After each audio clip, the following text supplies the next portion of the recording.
There is a certain kind of person who everyone described as mature for their age.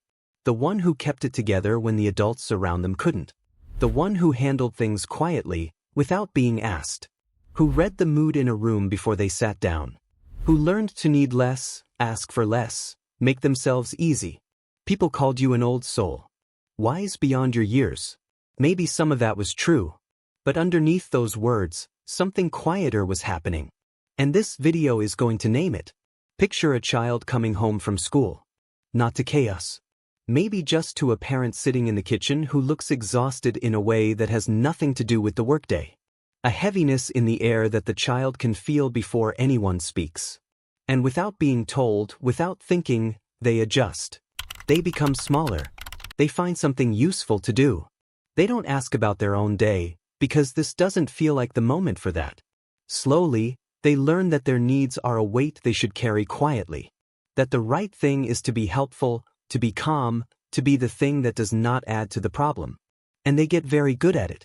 Psychologists call this parentification, when the natural order of a family reverses and a child begins to carry responsibilities that belong to the adults. It doesn't always look dramatic. It can happen in homes that looked functional from the outside.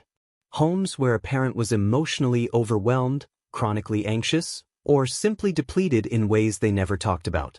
It can be practical, managing the household, caring for siblings.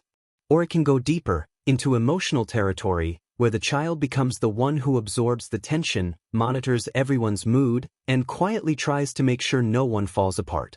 The child living this doesn't understand it as a burden. They understand it as love. As simply what family means. That child becomes an extraordinary reader of people. They notice a shift in tone before the conversation changes. They sense tension in a room before anyone names it. People call this intuition.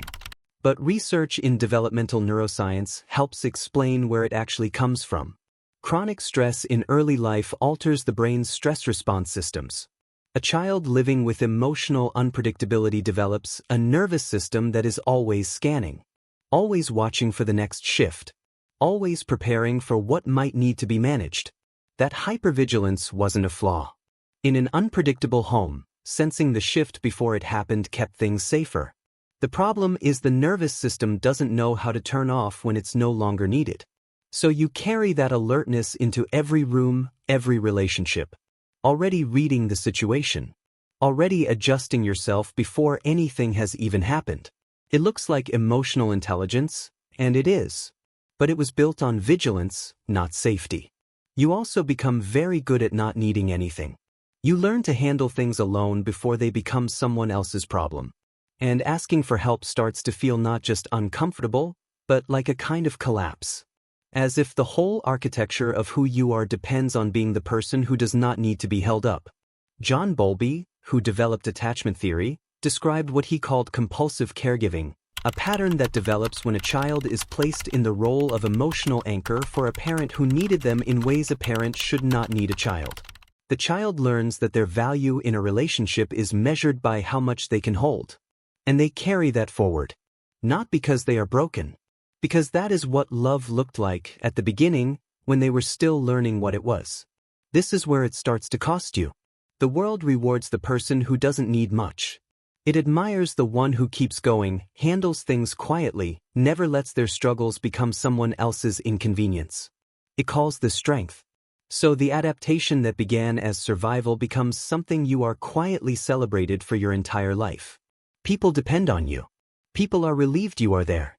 And none of them see the person who sits alone at the end of the day, too tired to explain how tired they are. The person who doesn't ask for help, not because they don't need it, but because needing it still carries that old familiar weight.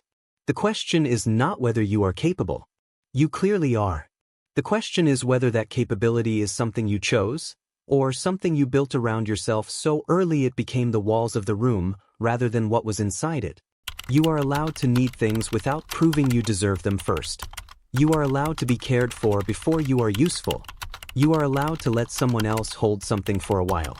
The child who became the responsible one did something remarkable. They carried weight that was never theirs. They kept things together when everything around them was uncertain.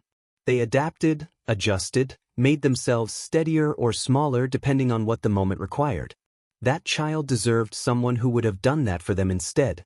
And the adult they became, composed, capable, quietly exhausted, deserves to know that the strength was real, and the cost was real, and both of those things can be true at the same time. You don't have to keep proving you can hold everything.